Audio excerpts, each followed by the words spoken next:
Berjumpa lagi dengan saya Yusuf Adam Hilman.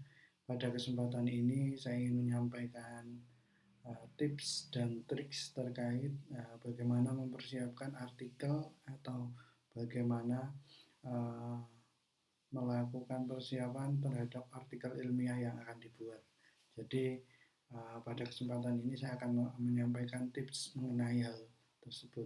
Nah, materi yang akan saya sampaikan ini sudah pernah saya sampaikan pada kegiatan webinar di Universitas Musamus Merauke.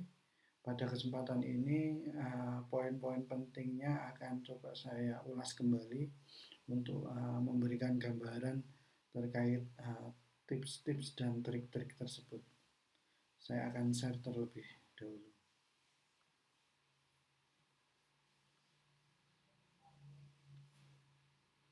Ya, jadi seperti yang sudah saya jelaskan tadi bahwa materi ini telah saya presentasikan pada tanggal 28 Juli 2021 yang bekerja sama dengan Relawan Jurnal Indonesia.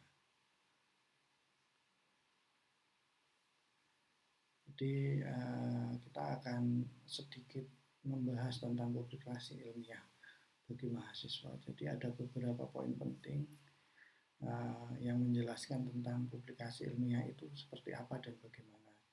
Jadi publikasi ilmiah ini merupakan aktivitas lanjutan dari praktek ilmiah yang diawali dari proses penelitian, pengabdian yang dilakukan oleh mahasiswa di semua level pendidikan yang biasanya melakukan penelitian tersebut.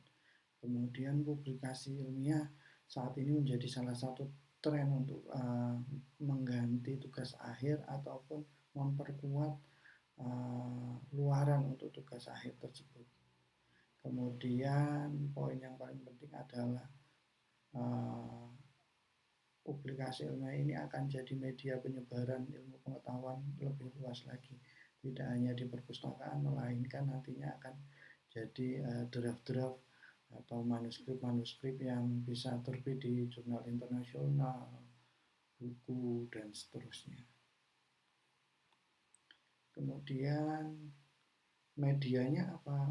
Jadi setelah melakukan kegiatan penelitian, pengabdian, research yang dilakukan di lapangan dan seterusnya, ataupun literatur review yang dilakukan melalui pendalaman library research, kepustakaan dan lain sebagainya, nanti akan menghasilkan banyak bentuk atau ragamnya akan bervarian, misalkan buku, modul, diktat, tulisan artikel populer maupun artikel jurnal ilmiah. Jadi banyak sekali yang bisa menjadi alternatif. Kalau jurnal ilmiah bisa dijelaskan sebagai sebuah publikasi yang diterbitkan secara berkala oleh suatu organisasi profesi atau institusi akademik yang memuat artikel-artikel yang merupakan produk hasil pemikiran secara empiris maupun secara logis berupa artikel hasil pemikiran dalam bidang ilmu tertentu. Nah, kemudian di situ isi dari jurnal ilmiah itu adalah artikel ilmiah, di mana sebuah jurnal itu isinya artikel-artikel hasil research seperti yang sudah dijelaskan pada pengertian yang pertama tadi, bahwa ini merupakan produk hasil pemikiran ataupun juga artikel hasil penelitian.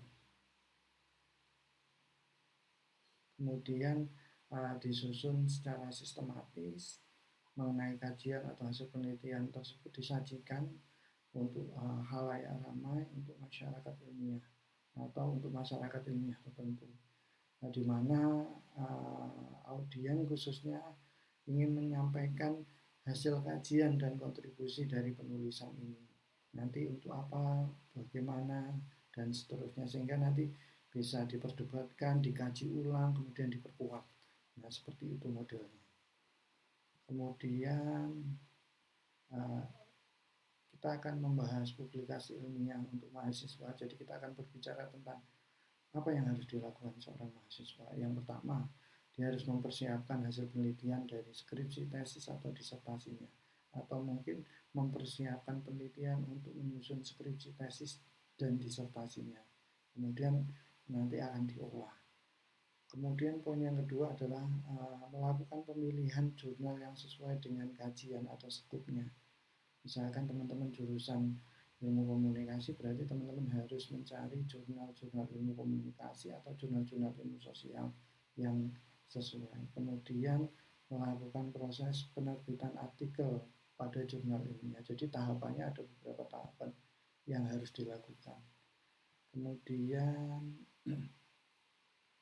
ada beberapa tips yang bisa dilakukan supaya teman-teman nanti bisa mempersiapkan hasil penelitian dari skripsi, tesis, atau disertasinya.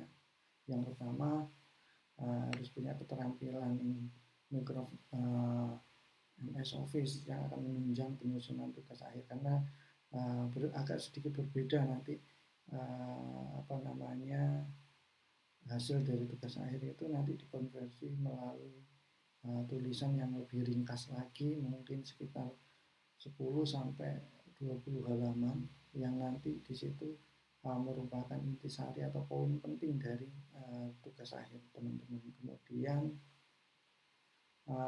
mencari atau mendapatkan referensi atau literatur yang sesuai atau dibutuhkan.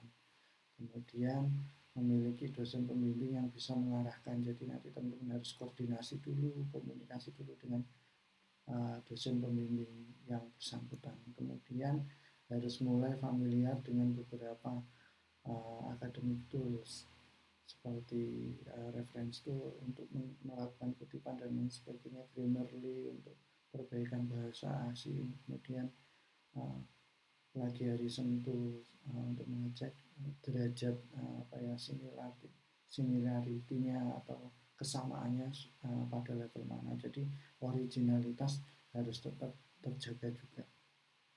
Selanjutnya kita harus mencermati jurnal yang akan dituju. Selain skupnya, kita harus PDKT istilahnya dengan jurnal yang akan kita tuju. Kemudian kita harus mencermati gaya penulisannya, terus template jurnalnya atau aturan menulisnya pada jurnal tersebut harus seperti apa. Kemudian pastikan apakah berbayar atau tidak jurnal tersebut. Nanti bisa dilihat di bagian APC-nya. Jadi application charge. Jadi istilahnya biaya untuk publikasi. Kemudian mulai menyusun artikel, terus dilanjut dengan submit artikel. Submit ini diartikan dengan melakukan register pada website jurnal, kemudian memasukkan metadata dari artikel kita ke jurnal. Kemudian melalui proses review, nanti dalam sistemnya jurnal itu, dalam sistemnya Open Journal System itu nanti akan ada tahapan-tahapan melalui sistem. Jadi teman-teman sebagai author mengirimkan artikelnya nanti akan diulas oleh editor, kemudian akan direview oleh Mitra Bistari. Teman-teman nanti akan mengembalikan hasilnya sampai pada tahap finishing, sampai terbit dan seterusnya. Nah, tahapannya sangat panjang, tapi itu bisa dilakukan secara mengalir saja. Kemudian saya memberikan beberapa contoh terkait artikel-artikel yang sudah terbit dan saya kerjasama atau mendukung teman-teman mahasiswa untuk mengeluarkan luaran yang berupa artikel itu dari tugas akhirnya. Ini beberapa contohnya. Ini saya kerjakan dengan mahasiswa saya. Nama pertamanya mahasiswa saya.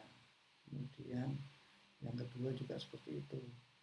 Ini nama pertamanya adalah mahasiswa saya. Kemudian ini juga sama. Nama pertamanya adalah mahasiswa saya.